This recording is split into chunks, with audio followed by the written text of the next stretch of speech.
Empezamos a grabar, así que a partir de ahora vamos a hablar de cosmología, la formación del universo, de una manera muy elemental, muy sencilla, pero con la base científica necesaria como para entender de qué se trata la cosa. No creo que ocupemos toda la hora, tal vez con las preguntas, sí, o con los comentarios, sí, lleguemos a completar toda la hora. Entonces, ahí les comparto. Esta presentación ya la he mostrado algunas veces, pero le hice algunos cambios porque la tuve que modernizar, sencillamente porque el James Webb obligó a modernizar algunos de los temas. Entonces, vamos a empezar con lo que decía Daniel, que acá la tenemos, el dibujito. Lo que tenemos a la izquierda es el mundo, digamos, según el Dante publicado en 1472, pero fíjense cómo es interesante que del otro lado de Jerusalén tenemos el infierno, el purgatorio, que el purgatorio es donde estamos nosotros. Y fíjense que, de nuevo, yendo a los pueblos originarios, tenemos esta cosa de los tres mundos en el que está dividido para gran parte de los pueblos de la antigüedad.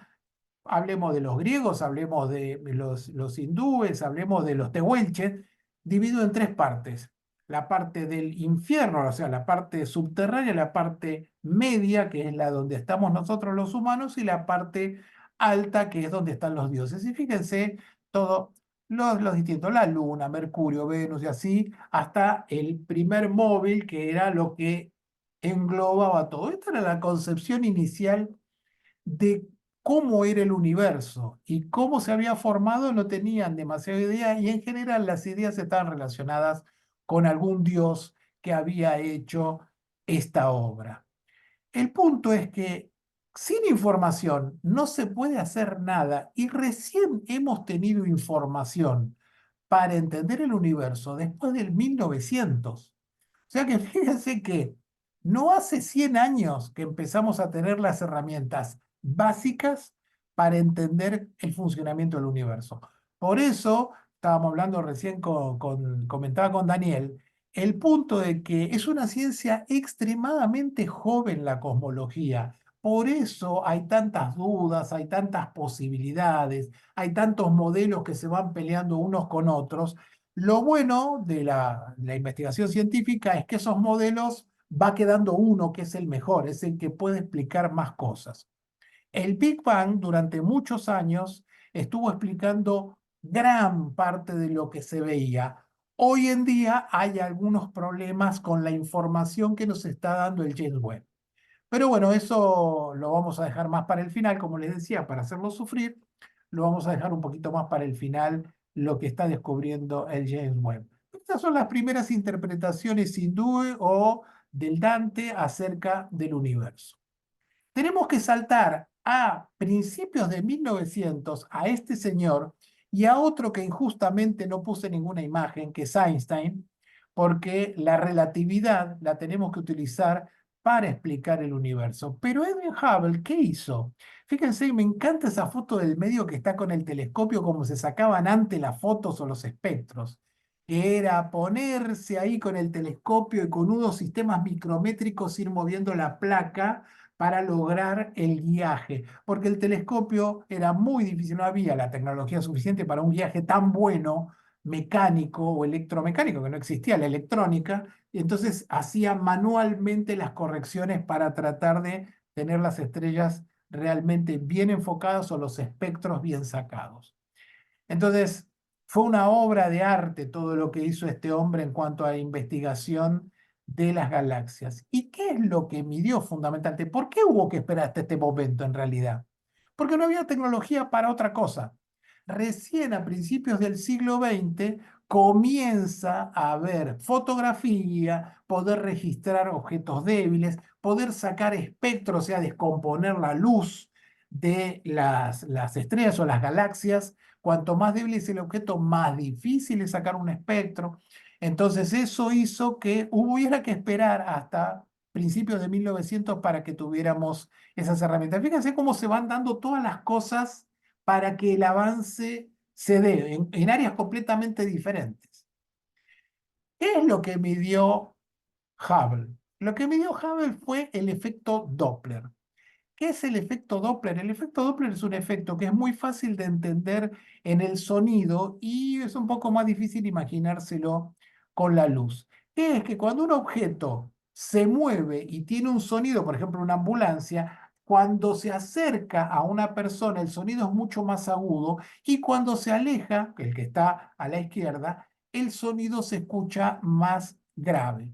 Y vamos a verlo en una animación, un GIF que es muy clarito, van a ver que aparecen dos puntos que se van moviendo. El que aparece por la derecha es de color verde y pulsa, se prende y se apaga. ¿Cuándo prende y apaga? Cuando lo alcanza una onda. Van a ver que cuando está del lado de la derecha, prende y apaga muy rápidamente. Y cuando pasa del otro lado, que se aleja, prende mucho más lentamente. Van a ver, presten atención a ese punto. Ven que el verde se prende y se apaga muchísimo y cuando pasa del otro lado que se aleja es mucho más pausado el prender y apagar porque las ondas lo alcanzan mucho más suavemente o más lentamente. ¿Qué significa esto? Simplemente que si yo en lo que sería, voy a pasar a la siguiente. Si yo lo que hago es considerar un sonido, vieron lo que era, que era el sonido más agudo, más grave. En la luz, ¿qué pasa? Si el objeto se acerca, lo veo un poquito más azul y si se aleja, lo veo un poquito más rojo. Entonces, ¿qué pasó? Hubble empezó a fotografiar todas las galaxias más o menos brillantes que había al alcance del telescopio Hooker y la realidad es que empezó a ver que casi todas se alejaban, casi todas tenían un corrimiento al rojo. Ahí viene la primera idea básica, muy, muy básica, con muy poca información de que el universo se estaba expandiendo. Porque todo lo que, casi todo, porque ya saben que Andrómeda se acerca, casi todo lo que teníamos alrededor se estaba alejando. ¿Qué es lo que vio Hubble? ¿Ven este dibujito que está acá? Lo ven el mouse, ¿no? ¿Se ve el mouse? Hágame así, aunque sea. Sí, sí, se ve Ah, claro, bien. ahí en el primer espectro a la derecha. Bárbaro. Esto que está son las líneas de comparación. Ven que hay como unas liñitas arriba y abajo y del medio está el espectro de la galaxia. Lo que está marcando son estas dos liñitas que son hidrógeno y calcio. Fíjense que cuanto las líneas están corriendo cada vez más hacia la derecha, porque eso es lo que se mide. Así se mide el corrimiento al rojo. ¿Qué quiere decir? Que cuando está en cero tendrían que estar acá, pero como se está alejando, se va corriendo cada vez más hacia el rojo. Entonces noten que en base a ese corrimiento se sabe que esta galaxia del cúmulo Virgo se va a 1200 kilómetros por segundo, el de Osa Mayor a 15.000, el Corona Boreal a 22.000 y así sucesivamente. Y noten otro detalle, estos son datos casi, son cuantitativos porque estamos viendo velocidades, pero casi también cualitativos, porque fíjense que la galaxia es grande, enorme y cada vez son más chiquititas. ¿Por qué? Porque ahí se dio cuenta, intuyó, que estaban cada vez más lejos, o sea, están lejos y se alejan más. ¿Qué quiere decir? Que no es que están después, mediciones más precisas, se dio cuenta Hubble, que cuanto más lejanas estaban las galaxias, mayor era su velocidad de alejamiento. Eso es más o menos el descubrimiento de Hubble. La primera medición que hizo fue un desastre. Le daba 500 kilómetros por segundo que se alejaban y hoy sabemos que es casi 10 veces menos. Pero fue la primera medición y con la cantidad poca de observaciones que tenía, más los errores, bastante bien. Dentro de todo, al menos pudo medir que había un alejamiento y que todas las galaxias se estaban alejando de nosotros. ¿Hasta acá alguna duda? No, ¿no? Vamos así. Esto es fácil, ¿no? No, ninguna. Creo que esto es fácil. Vamos a la siguiente. Entonces, con el tiempo se empezaron a hacer mediciones cada vez más precisas de la constante de Hubble. La constante de Hubble es importantísima. Ya van a ver por qué motivo. Pero lo lindo de la constante de Hubble es que se puede medir por montones de métodos diferentes. Fíjense que algunos son del 99, 1974, y algunos viejos, nuevos, pero todas dan 70, 55, 40, 80, como un promedio estamos en 70, más o menos. Estas son medidas viejas. Hoy, 2024, las mejores mediciones son estas. Con los datos del WMAP, que son los datos del ruido inicial del universo, que ya vamos a hablar de qué se trata, pero hay como una medición que se puede hacer de ese momento de la explosión inicial, da que la velocidad es de 67 kilómetros por segundo. Y el Hubble y el James Webb da que es 74. Vos decís, 67, 74, no parece que sea tan grave, pero miren el error que tiene. Tendrían que estar los dos mucho más cercanos. Entonces, el problema se llama la tensión de Hubble. Esto es un problema que se llama tensión de Hubble y que tiene que ver con que parece ser que depende del método de medición que utilizamos, da diferente, lo cual es malo, porque quiere decir que entonces lo que estamos midiendo no tiene seguridad. Esto es uno de los primeros problemitas que ha reafirmado el James Webb. Pero digamos que, ¿por qué es tan importante la constante de Hubble? Les explico de qué se trata, porque esa unidad kilómetro por segundo por megaparsec. MPC es megaparsec, son 3.200.000 años luz. Estamos hablando de distancias galácticas, de galaxias, intergalácticas sería más correcto. Entonces, ¿cuál es el problema o el punto? Vamos a imaginarnos 70, que sea el valor para que sea más fácil de recordarlo y decirlo. Si la constante de Hubble fuera 70, ¿qué significa? Que una galaxia que está a 3.200.000 años luz se aleja 70 kilómetros por segundo. Si está a 2 veces esa distancia, o sea, 2 megaparsecs, se aleja 140, a 3 a 210 y así sucesivamente. Me da la tasa de expansión del universo. Obviamente, a grandes distancias esto no funciona, hay que tener consideraciones de la relatividad, pero a corta distancia funciona perfectamente. Entonces, la constante de Hubble es fundamental porque nos dice qué tipo de universo tenemos, en qué tipo de universo estamos. Por eso es tan importante medirla. No es por capricho, sino que realmente es importante. Y esto se los dejo como tarea para el hogar. Si quieren averiguar la edad del universo, con la constante de Hubble se puede hacer. ¿Por qué? Porque sabemos que la velocidad, estamos obviando consideraciones relativistas, no importa. Y va a tener un error importante la medición que se haga. Pero sabemos que la velocidad es la distancia sobre tiempo. Entonces yo puedo sacar el tiempo, sería acá la tienen la cuentita, tiempo, distancia sobre velocidad. ¿Cuál es la distancia? El megaparsec, 3.200.000 años luz, que los tendría que pasar a kilómetros, que eso se los dejo a ustedes para que lo hagan, es re divertido. 3.200.000 por 10 billones de kilómetros y le da el número. Y después hay que dividirla por la constante de Hubble, que son 70 kilómetros por segundo por megaparsec. ¿Eso qué va a hacer? Que me dé la edad del universo en segundos. Y después lo tengo que pasar a años y da más o menos 13.000, 14.000 millones de años. Fíjense que una cosa tan sencilla me da la edad del universo.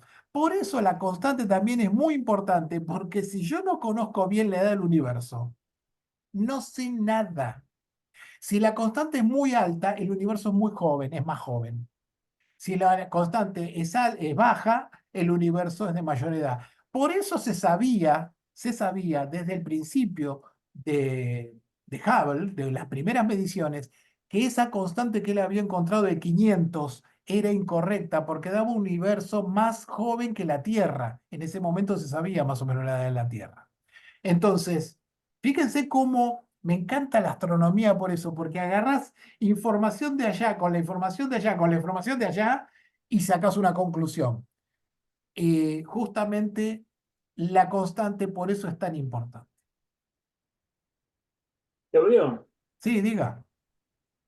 Em, ¿Por qué hablas de una constante si hace un rato, si no entendí mal, hay distintos valores de velocidad en distintos tamaños del universo. ¿Como que se Sí, promedia no, o por qué?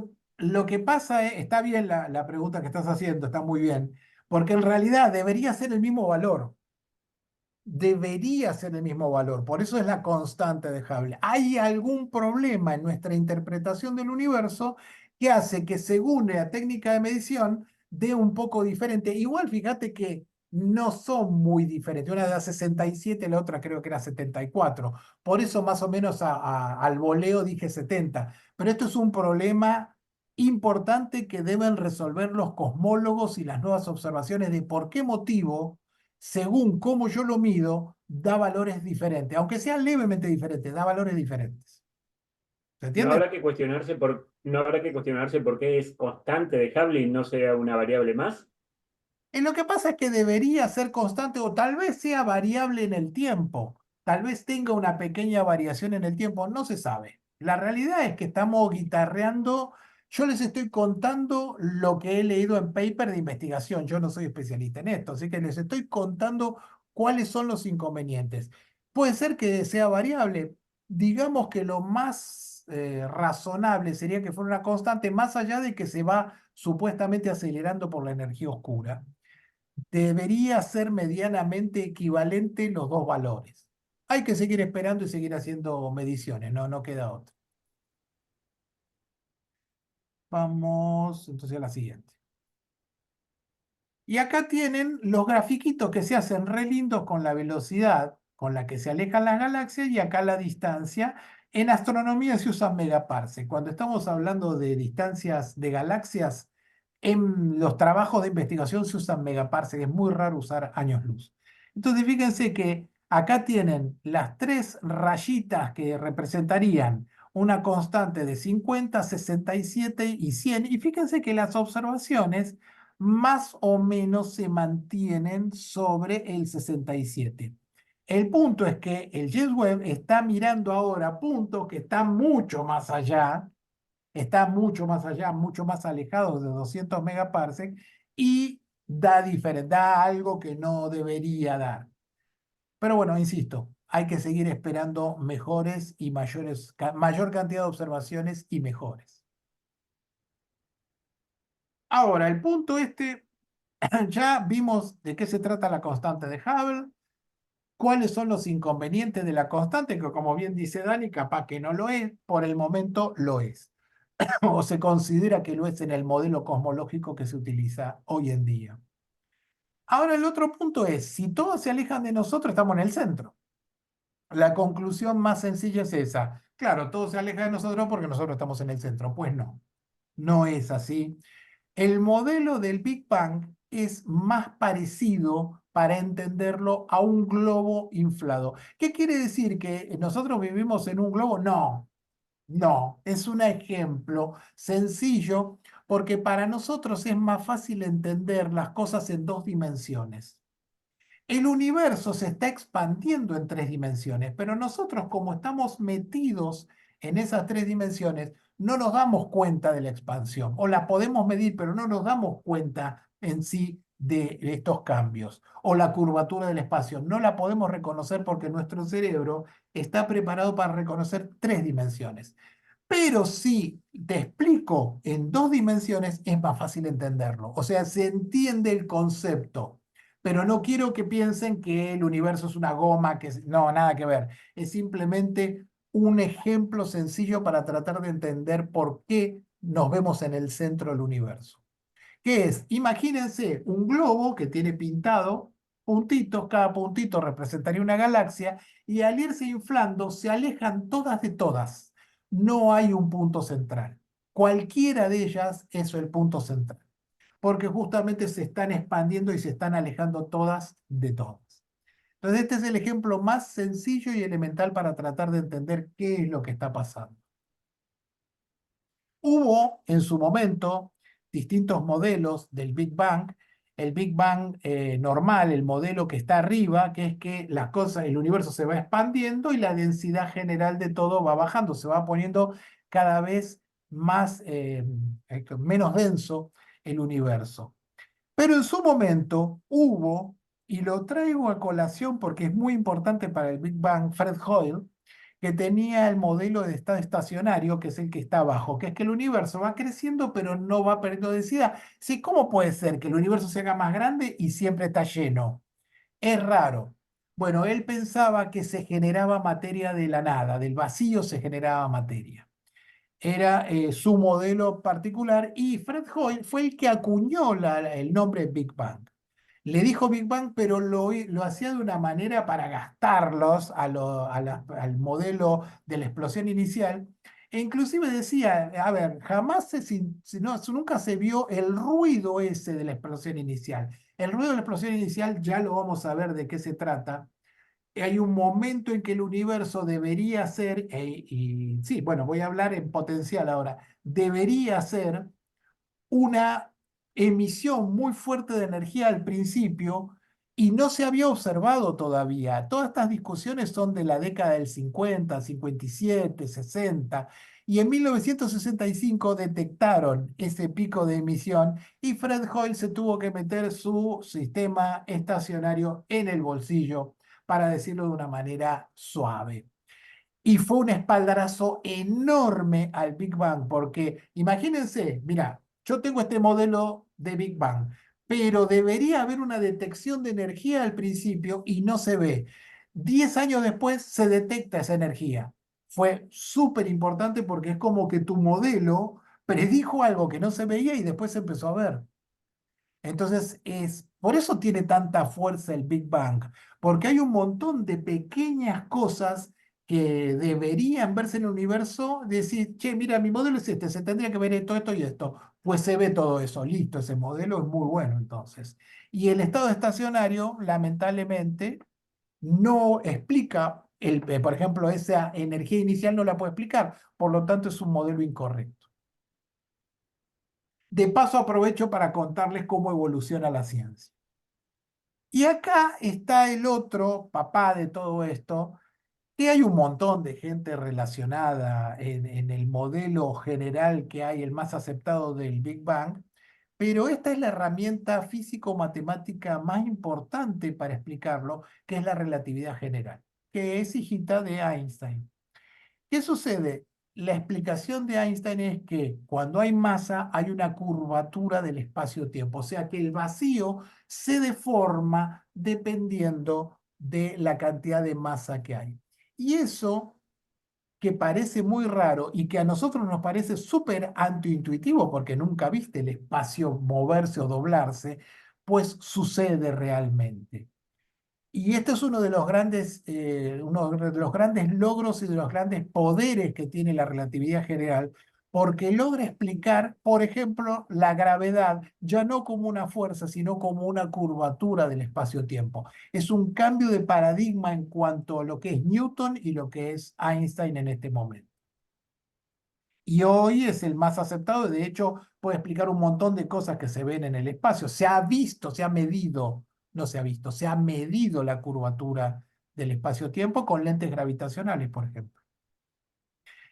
Entonces, si nosotros consideramos que el universo es así, que el universo se curva dependiendo de la cantidad de masa, quiere decir que cuanto más masa haya en el universo, cuanto más masa nació en el momento de la formación del universo, si es que hubo una formación, entonces el universo tiene que tener distintas curvaturas o distintas formas. Cuanto más masa, más curvado va a estar. El modelo que ven abajo, que es como un plano, es el famoso experimento este de una goma, que le pones una pelota en el medio y se hunde, como para tratar de nuevo de explicar y entender cómo es la curvatura del espacio-tiempo.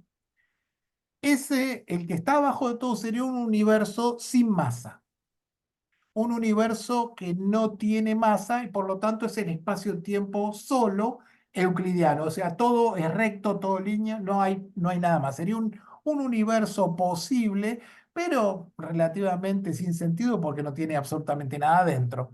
Así que no es muy interesante. Pero fíjense que es muy interesante este punto cosmológico. ¿En qué sentido? En que la relatividad te puede explicar el universo y solamente hay tres posibles modelos diferentes. Uno se podría imaginar, debe ser, tengo la matemática para explicarlo, me va a generar trillones de modelos. No, son tres nada más. Uno es el que les acabo de describir, un universo plano sin materia. Otro es un universo curvo como el que está en el medio, con poca materia.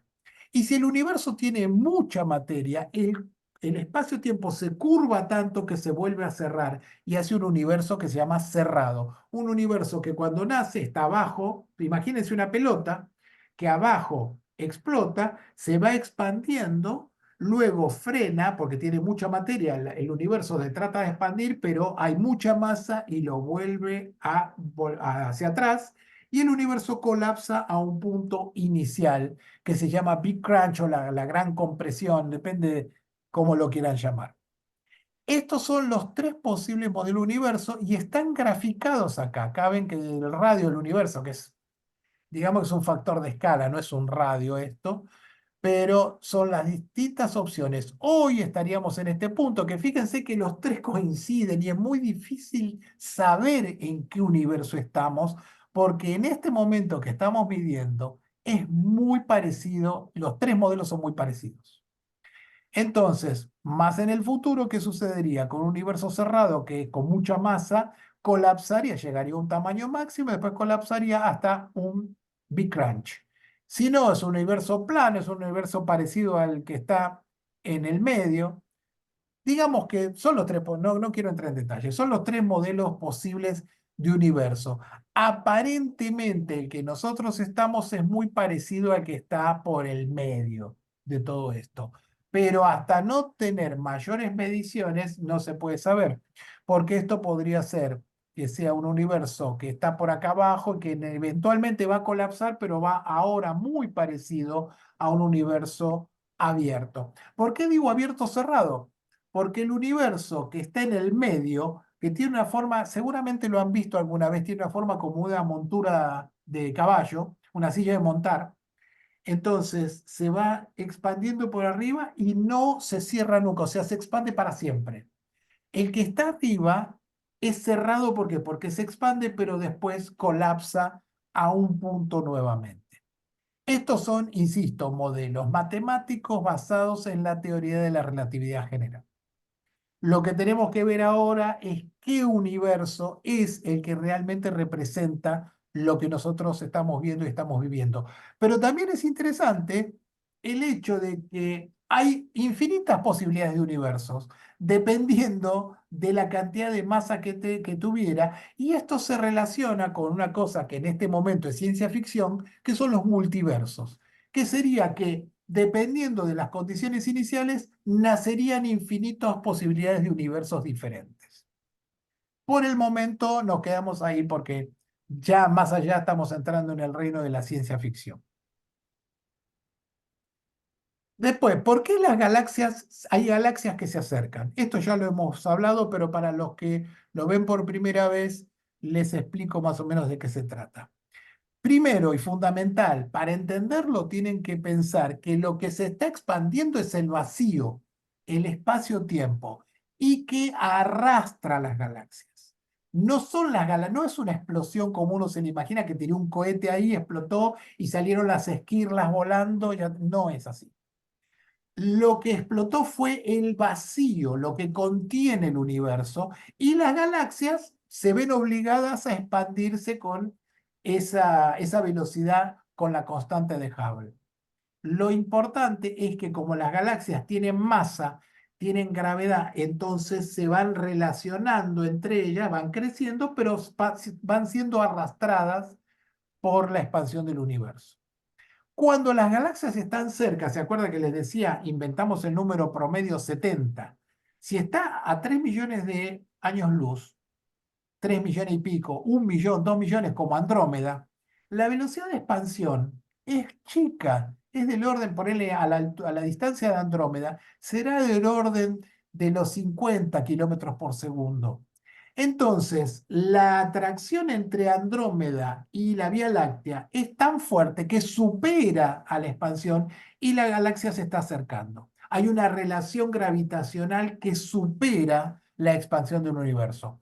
Cuando superamos los 5 o 10 millones de años luz, ya la expansión es lo suficientemente rápida como para superar cualquier atracción entre las galaxias. Y todas las galaxias que están arriba de 5 o 10 millones de años luz se están alejando, todas. No hay una galaxia que esté a 1.000 millones de años luz que se esté acercando. No hay.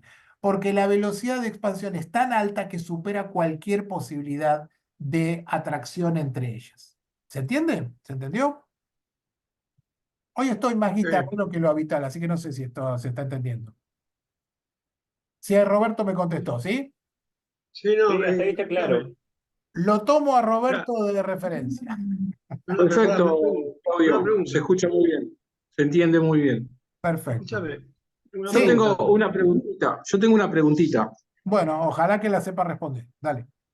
Vamos a ver, porque viste que vos mostraste tres modelos de universo, el modelo Sí, plano, el modelo en silla de montar ahí y el está. modelo esférico. Sí, el modelo plano dijiste un universo con casi nada de masa, digamos. Si el modelo en silla de montar se va expandiendo, llega un momento que la densidad en ese universo va a ser muy bajita, más baja que ahora. Por consiguiente, me da la impresión de que va a terminar siendo un universo plano. Sí, digamos que la tendencia es un buen punto ese.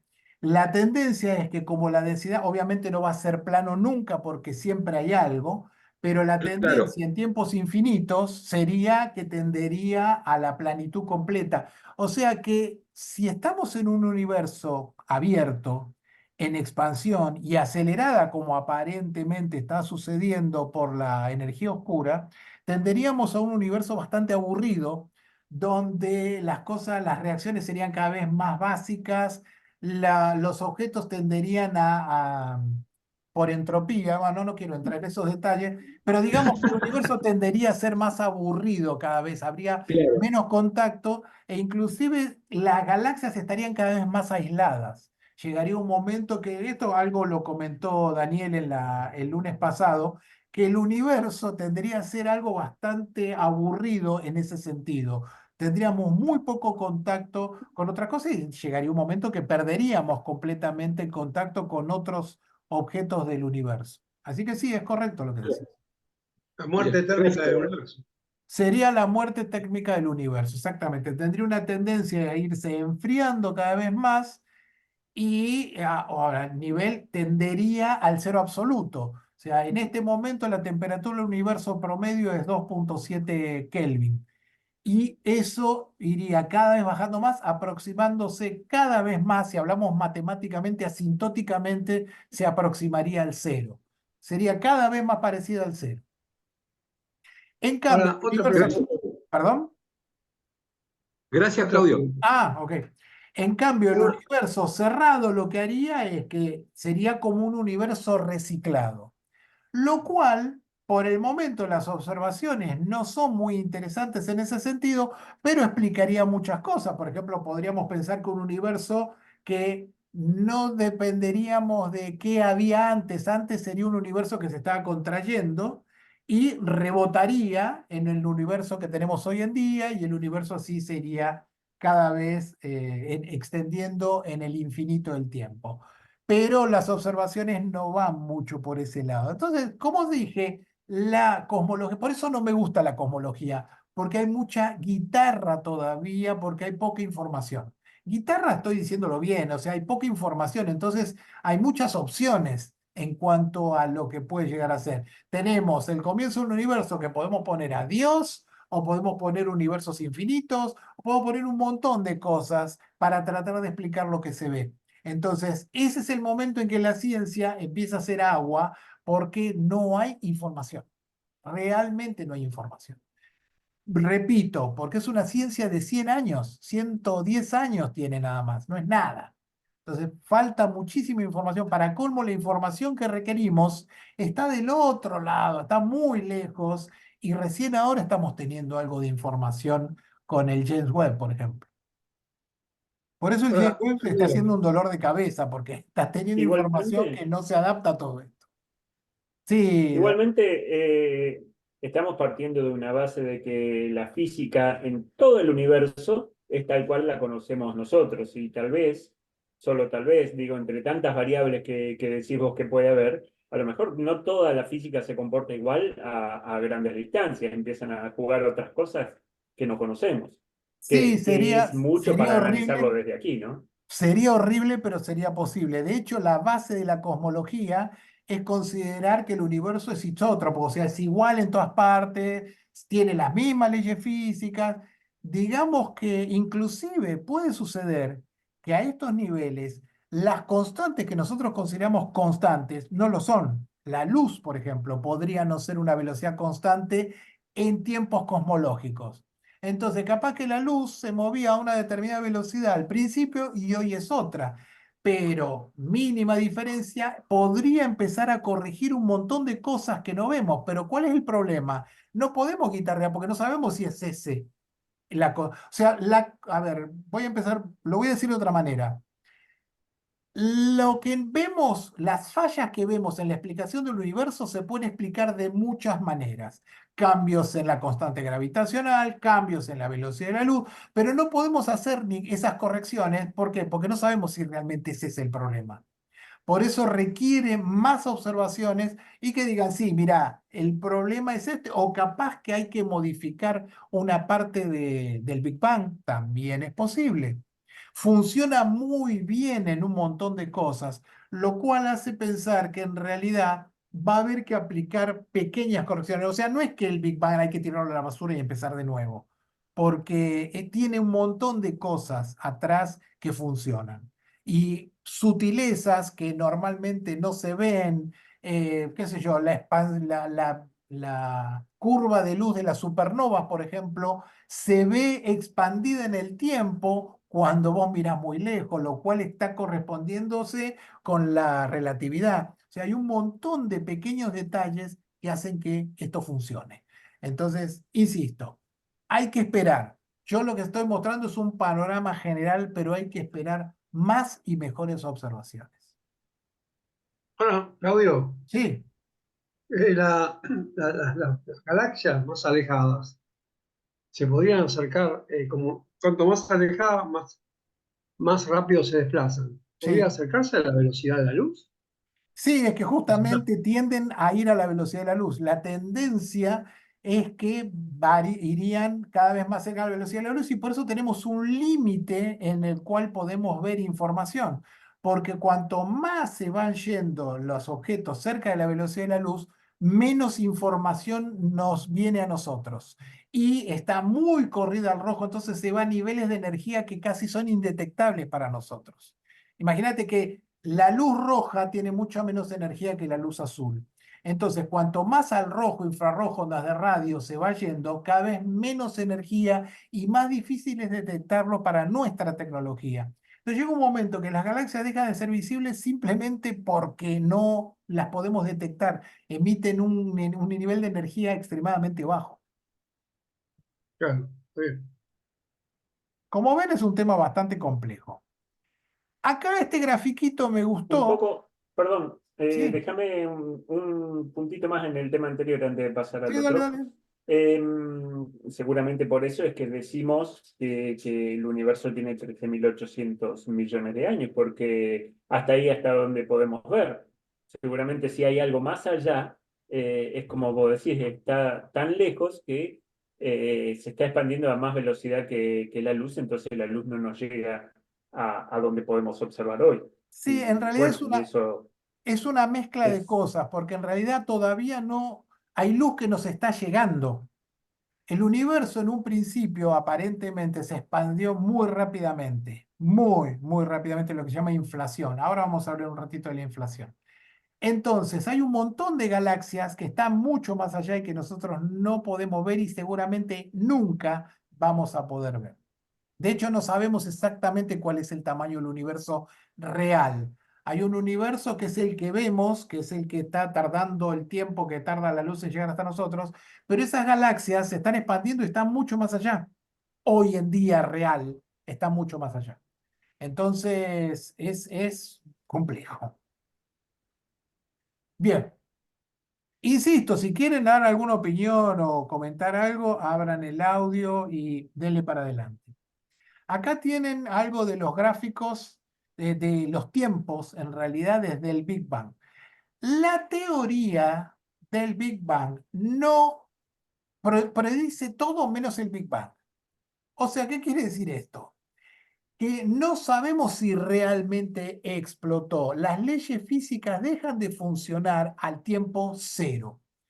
¿Cuál es el tiempo en el cual nosotros, pues esto algo comentó Daniel el lunes pasado, cuál es el tiempo en el cual nosotros podemos saber qué pasó de ahí en adelante? 10 a la menos 43 segundos. Es una fracción insignificante de tiempo, pero no es cero. Entonces, si nos ponemos a analizar desde la ciencia y nos ponemos en puristas de la ciencia, no es desde el Big Bang. No sabemos qué pasó en tiempo cero. Sabemos qué pasó de 10 a la menos 43 en adelante. Que, insisto, parece que es lo mismo, pero no lo es. Es posible que el universo no haya explotado realmente, sino que haya tenido una expansión. No sabemos. Realmente no lo sabemos. A 10 a la menos 43 segundos es la era de Planck. A partir de ahí, fíjense que son los tiempos que estamos hablando. 10 a la menos 35 segundos, 10 a la menos 10. Estamos hablando de tiempos realmente insignificantes. Pero ¿por qué les puse este gráfico más allá de esto que son la separación de las distintas tipos de energía, la parte de la formación de partículas, el electrodébil, la gran unificación? Me interesa este punto que está acá. Primero, los 300.000 años. ¿Por qué marca 300.000 años? Que en este momento son 380.000 exactamente. Cuando se formó, ¿de dónde salió todo? Tómense un cafecito, relajen la cabeza, porque esto les va a prender fuego las neuronas. Entonces, vamos a ir despacito. ¿Qué es lo que explotó? El vacío. Y se generó energía. Esa energía vino del mismo vacío. Esa energía inicial, a las 10 a la menos 43 segundos, era prácticamente una energía que podríamos considerarla infinita, si quieren. Pero esa energía es la que se inyectó en el vacío, el espacio se empezó a expandir y se fue enfriando. Como sucede habitualmente con cualquier gas o energía, cuando estás en un espacio que se expande, se enfría. Entonces, al principio, 10 a la menos 43 segundos, era todo un mejunje de energía, todo estaba, al menos es lo que pretendemos, que estuvieran todos en una gran unificación. Todas las fuerzas de la naturaleza eran una sola. Eso es lo que se está tratando de lograr hacer y que todavía no se puede. El universo se fue expandiendo y fueron condensándose, lo voy a hacer súper resumido, fueron condensándose las primeras partículas, se fueron condensando electrones, se fueron condensando quarks, fueron pasando de la energía a materia. Se puede hacer pasar de energía a materia o de materia a energía. Es igual. El famoso E igual a mc cuadrado es igual si voy para un lado o voy para el otro. Entonces la energía se fue condensando en materia, electrones y quarks que fueron condensándose, mezclándose y formando protones, neutrones. ¿Cuánto tomó esto? Los primeros 3 minutos fueron suficientes para que estas primeras partículas fueran siendo formadas. Hay un libro fantástico que se llama Los 3 primeros minutos del universo, que ya es viejo. O sea, si van caminando en Argentina, en Buenos Aires, por Avenida Corrientes, lo pueden llegar a encontrar de Stephen Wagner, que es Premio Nobel de Física. En un libro de 100 páginas resume los 3 primeros minutos del universo. Todo esto que les estoy diciendo con menos información, porque es un libro, como les decía, de la década del 70, 80, entonces había menos datos. Pero ahí es donde se condensan las primeras partículas. ¿Y qué sucedió? Cuando los protones y los neutrones o los electrones vamos a hacerla sencilla, protones y electrones, trataron de juntarse para hacer los primeros átomos, había tanta energía que se destruían inmediatamente, no podían formar átomos. ¿Por qué? Porque la energía era muy alta. Cuando se llega al nivel de temperatura o de energía necesaria como para que los primeros átomos se pudieran condensar, 380.000 años. A los 380.000 años las temperaturas del universo bajaron lo suficiente como para que se hermanaran por primera vez, Se llama recombinación, pero en realidad fue la primera vez que se juntaron los protones y los electrones. ¿Y qué sucedió? Todo el universo, en ese momento de 380.000 años, se combinaron los electrones y los protones, formaron los primeros átomos, mayoritariamente hidrógeno, y esa energía de la combinación se hizo un pulso de energía que se llama radiación de fondo. Este pulso de energía inicial, este ruido inicial de la radiación de fondo, es lo que se esperaba encontrar en los primeros modelos del universo. Me dijeron, para, si esto es así, hubo un momento en que se combinó toda la materia y tuvo que hacer un pulso de energía, y eso no se ve, se detectó en 1965. Y esa es la radiación de fondo que hoy estamos oyendo, entre comillas, la detectamos. Por eso es un momento tan importante esos 380.000 años. Por eso pasa de la era de los núcleos a la era de los átomos. Se empiezan a formar los primeros átomos. Y acá es donde viene el problema fundamental con el James Webb. Fíjense que acá hay era de átomos y más o menos dura 1.000 millones de años hasta que empieza la era de las galaxias.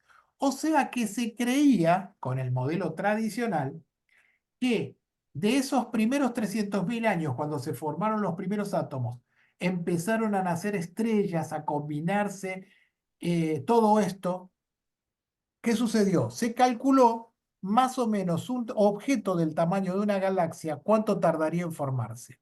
Y esos primeros momentos de formación galáctica tendría que haber tomado por lo menos 800 a 1.000 millones de años. O sea, fíjense que estamos hablando de las primeras estrellas que formaron las primeras galaxias. Las galaxias deberían ser pequeñas porque en lo que daban los modelos actuales físico-matemáticos computacionales en realidad, daba que las galaxias tendrían que ser relativamente pequeñas, no más de 10.000 años luz, y con una composición química muy pura de hidrógeno en helio, sí, hidrógeno y helio que fueron formando las galaxias. ¿Qué sucedió? El James Webb fue lanzado específicamente para ver esto. Una de las cosas, en realidad hay muchas cosas que se va a usar, pero uno de los puntos era este. Y pensaron que más o menos entre 800 y 1.000 millones de años iba a estar lleno de galaxias pequeñas combinándose entre ellas para formar las galaxias modernamente como las tenemos hoy en día. Entonces nadie esperaba encontrar galaxias a 800 o 700 millones de años luz, de millones de años después, perdón, estoy mezclando, a 700 u 800 millones de años después del Big Bang. Ahora bien, el Webb empezó a encontrar galaxias a 600, a 500, y hoy, hace 2 semanas, encontraron galaxias a 280 millones de años después del Big Bang. Y no solamente encontraron galaxias formadas, sino que son grandes y evolucionadas. ¿Qué significa eso? Que son galaxias del tamaño de la Vía Láctea, con una estructura medianamente parecida a la de la Vía Láctea. Esto es un dolor de cabeza, por decirlo suavemente, porque no coincide con el modelo tradicional de Big Bang. El Big Bang tendría que ser esto, o sea, empezó, se fueron desarrollando tal como les dije, y lo que se está viendo es que el universo está haciendo otra cosa. ¿Cuál es la respuesta? Nadie tiene idea. Por eso se está investigando. Hay montones de opciones, como decía recién Daniel, que las constantes no sean tan constantes, que los valores no sean los considerados, que el universo en realidad sea un poco más viejo de lo que se pensaba. No se sabe.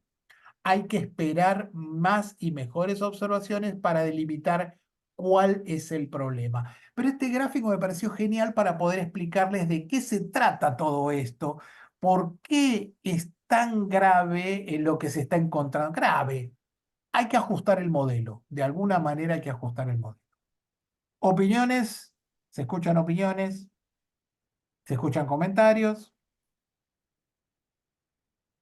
Creo que les debe haber Sí, quemado bastante la cabeza.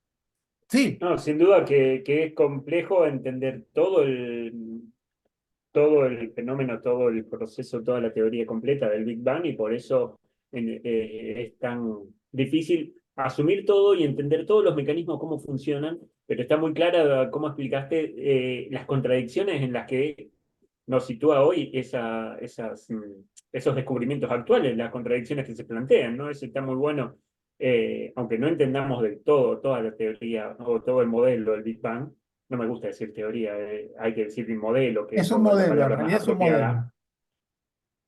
y cuesta entenderlo completo, pero está muy bien planteado cuáles son las incongruencias con las que nos estamos encontrando con estos nuevos descubrimientos, ¿no? Exactamente. Y este es el corazón del problema de que está generando esta información. Algo va a haber que cambiar. Tal vez las constantes, tal vez el modelo, algunas partes del modelo, algo va a haber que cambiar porque no, esto es sencillo, esto es ciencia. A veces la gente dice, ay, pero la ciencia cambia cada rato, te dice una cosa, después te dice otra. No, lo que pasa es que se hace un modelo y si ese modelo no funciona, se desecha o se modifica para que siga explicando lo que estás viendo, porque la realidad es lo que vemos en el cielo, la realidad es el universo. Y eso estamos tratando de explicar. Entonces tenemos un modelo que no está funcionando bien y habrá que hacer algunos cambios. Este es Sí, un... el que te dice eso, que la ciencia cambia cada rato, es porque no ha entendido el modelo científico, Exactamente, bueno, pero el método, la método gente que no científico. entiende cómo funciona la ciencia hace ese tipo de acusaciones que no tienen ningún sentido realmente. Pero bueno, yo lo que respondo es, mira, si salimos de las cavernas es porque este modelo funciona realmente. La ciencia nos sacó desde ahí. Pero bueno, no nos vayamos a las cuestiones filosóficas de la ciencia y sigamos en esto que ya es bastante complejo. Entonces, este diagramita me encanta del universo. Ahora el tiempo transcurre horizontalmente y eso hace que tengamos el Big Bang a la a la izquierda, perdón. Siempre tengo un problema con la izquierda y la derecha. Tenemos acá el Big Bang, el momento inicial, al menos. Hay un momento de expansión que se llama inflación. Fíjense que el universo, como, imagínense, que acá está el tiempo, perdón, acá está el espacio y acá está el tiempo. Entonces, en poco tiempo se expandió un montón. Quiere decir que la velocidad fue enorme. De hecho, fue mayor que la velocidad de la luz, lo cual no es contradictorio, porque ya lo hemos hablado alguna vez, que el espacio se puede formar a cualquier velocidad. Los objetos dentro del espacio-tiempo no pueden viajar a mayor velocidad de la luz, entonces no es un inconveniente que el universo se haya expandido a miles de veces la velocidad de la luz, que realmente así lo hizo. Entonces, esa es una hipótesis que inicialmente hizo un astrónomo que se llamaba Alan Guth en la década del 80 y en este momento es una parte fundamental de la cosmología. Entonces, explotó, hizo una expansión súper acelerada en fracciones de segundo y luego volvió a una tasa de expansión de velocidad medianamente normal, que es la que vemos hoy en día, la constante de Hubble. Esto que está acá es lo que se detecta en la radiación de fondo, que son, ven que dice 375.000 años, 380.000, por ahí anda, fue el momento en que se recombinaron todos los átomos, se formaron los átomos, se hicieron esa emisión inicial de energía. A partir de ahí tenemos la era oscura, que es cuando no había nada, que acá fíjense que está a 400 millones de años, pero en realidad el modelo lo fija en 1000 más o menos, las primeras estrellas a 400, pero el universo, las galaxias, deberían estar a 1000 y ya están por acá abajo. Ya hay galaxias evolucionadas muy cerca del principio. Uy, me fui a donde no debía. Muy cerca del principio. Entonces el universo se fue expandiendo y esto, la boca de esta especie de vaso acostado, es hoy. Esto sería hoy en día, estaríamos por acá, viendo el universo y tratando de entenderlo. 13.700, 13.800 millones de años desde ese comienzo que aparentemente hubo. Esperen que voy a ver. Ahí Pedro Valente dice que siempre complicándola, Pedro. Pedrito, no se expande en 4D. Sí, que en realidad son 3 variables temporales y una variable espacial, y posiblemente sean 4 espaciales, una temporal, y los modelos que tienen que ver con la teoría de cuerdas indican 11 dimensiones. Pero eso está más, todavía hay que analizar mucho. La teoría de cuerdas hay un montón de cosas en las que no estaría funcionando. Ahora, discúlpame, Claudio. Sí, Esta forma de copa acostada tendría que estar los 360 grados, pienso yo. claro, sí, sí, sí. Es muy difícil hacer diagramas de espacio-tiempo porque es como que tenés que limitar un poco para que se entienda. Entonces, sí, está yendo para Claro, aquel lado nada más. Es una representación muy elemental para tratar de entender cómo se va expandiendo. Pero sí, esto sería todo en todas direcciones, esto mismo. claro, está bien. Y vamos a ir acá. Esto es otro temita que están haciendo, lo que les decía recién. Hay galaxias grandes evolucionadas a 280 millones de años después del Big Bang. Estas son las lindas galaxias que está fotografiando el James Webb. Fíjense que están al límite del James Webb, fíjense, ya se ve hasta el moteadito de forma, pero estas son galaxias que tienen Z, es un valor de expansión que de la distancia. Las galaxias que se están encontrando ahora están en Z14. Esta, fíjense que está a 13 puntos. Están ahí nomás. Cuanto más alto es el número, más lejos y más cerca del Big Bang se encuentran. Lo interesante es que ya se encontró una galaxia Z14. Fíjense que está 10, 12, 13. Ya hay una, la que les decía que se encontró hace poquito, a 280, 290 millones después del Big Bang. Está en Z14. Pero no hay, es una fotografía que se hizo, vamos a hablar un poco de tecnología. Esta imagen se hizo con filtros que tiene 46 horas de exposición por filtro. Son 3 filtros, o sea que es impresionante la cantidad de información que hay acá. Y fíjense que las galaxias están en estos cuadraditos que están en este campo de galaxias. Es lo que se llama el campo profundo. El Hubble tiene una foto campo profundo y hay otra que se ha hecho y se está haciendo de campo profundo del James Webb, que es encontrar una zona del universo, del cielo, donde no hay nada y sacas una foto a full, todo lo que da a ver qué hay. Bueno, esta es esa fotografía del James Webb. Estas estrellitas que se ven por acá deben tener magnitud 25, más o menos, 28.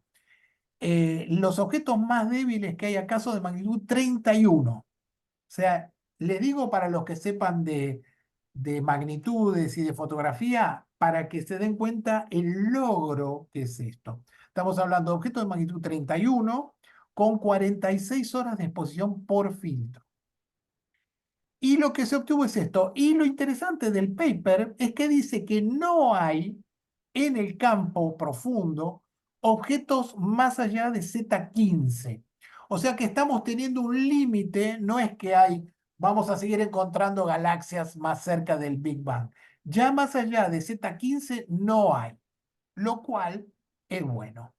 Es bueno porque quiere decir que no estamos encontrando objetos cada vez más cerca del Big Bang, evolucionados o de alguna manera galaxias, sino que hay un límite. Por eso todo esto está en pañales, todo esto está súper verde. Les vuelvo a repetir, son investigaciones que se publicaron hace un par de meses y deberemos seguir esperando más información. Y esto no sé si decírselo, ¿qué hora es? ¿Qué hora es? ¿Alguien me puede decir la hora? Porque no tengo acá todo cerrado. Ah, no. 8:03. Bueno, les cuento rapidito. Esto es lo que hizo Alan Guth. Alan Guth lo que hizo fue hacer la hipótesis esta de la inflación, porque hay un tema que se llama el problema de los horizontes. Y el problema de los horizontes es que estamos viendo el universo muy homogéneo.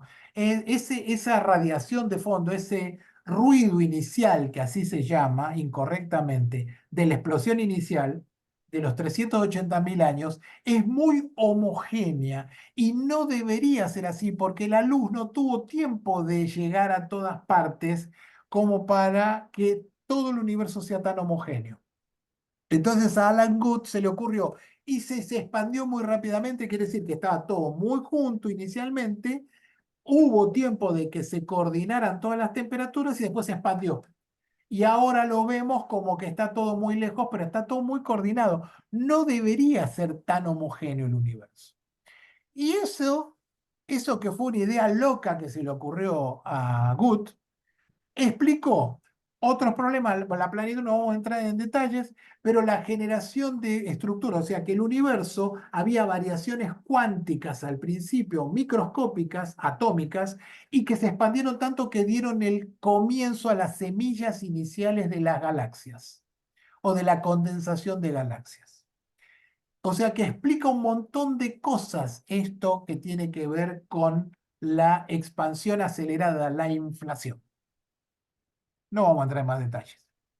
Y les comento después de esto rápidamente, porque ya supongo que deben estar con el cerebro agotado y ya estamos a 1 hora. Estas son las 4 fuerzas fundamentales de la naturaleza.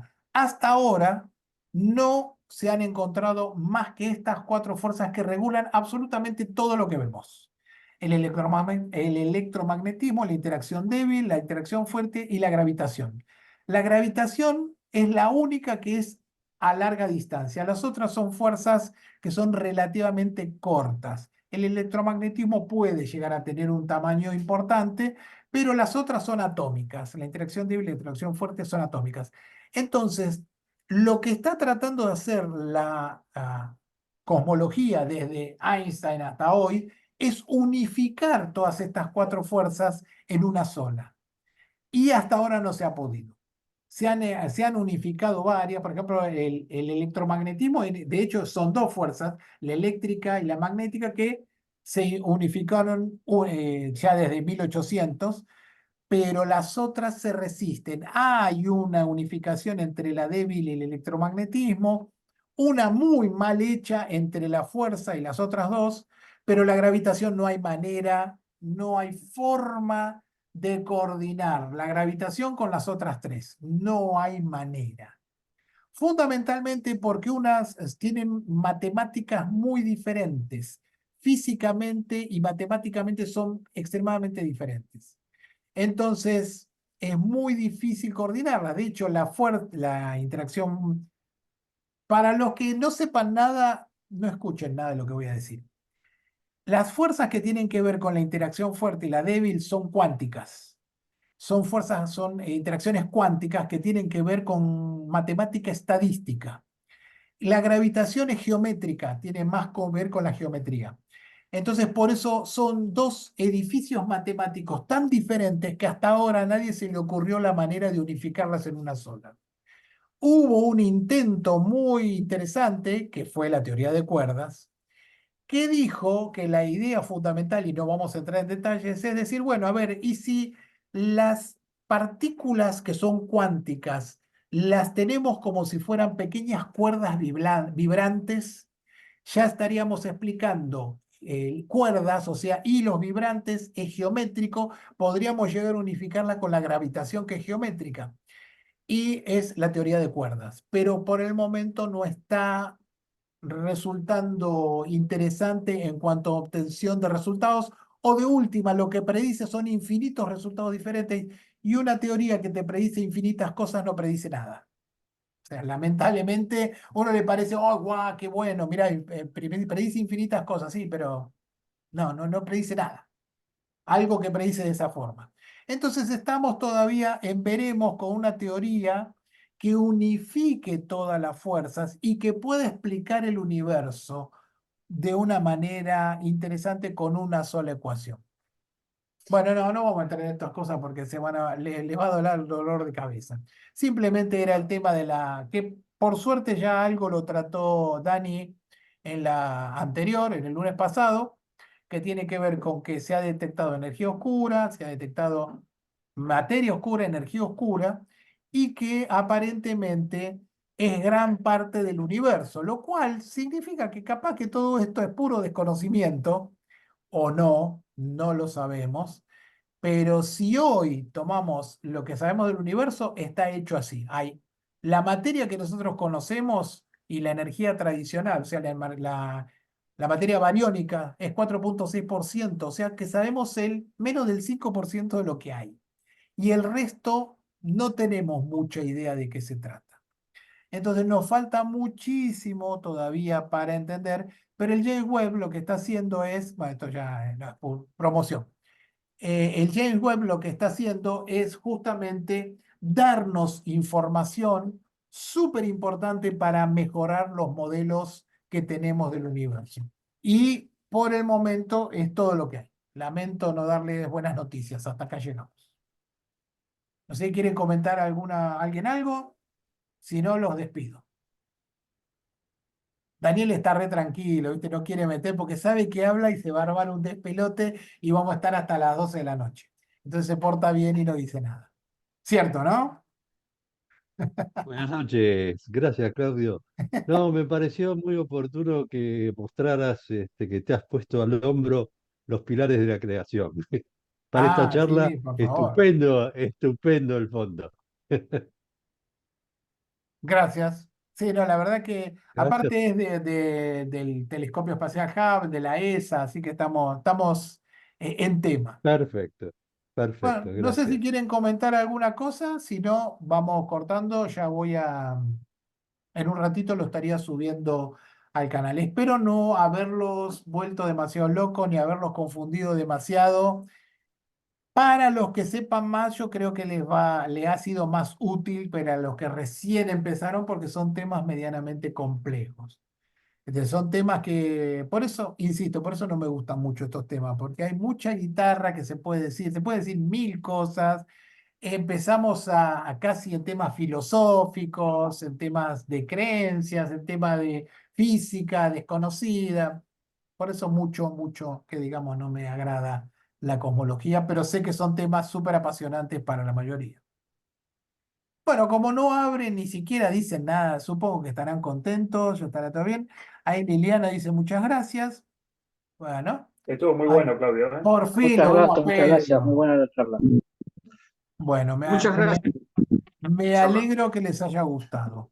Ya después nos pelearemos después por otros temas. A ver si hay algo más. No, eso es todo. Bueno, nos estaremos viendo entonces el próximo lunes con algún tema loco que salga o capaz que podemos convencer a alguien para que dé una charla y listo. Así que bueno, Nani dice muchas gracias, listo. Voy cortando.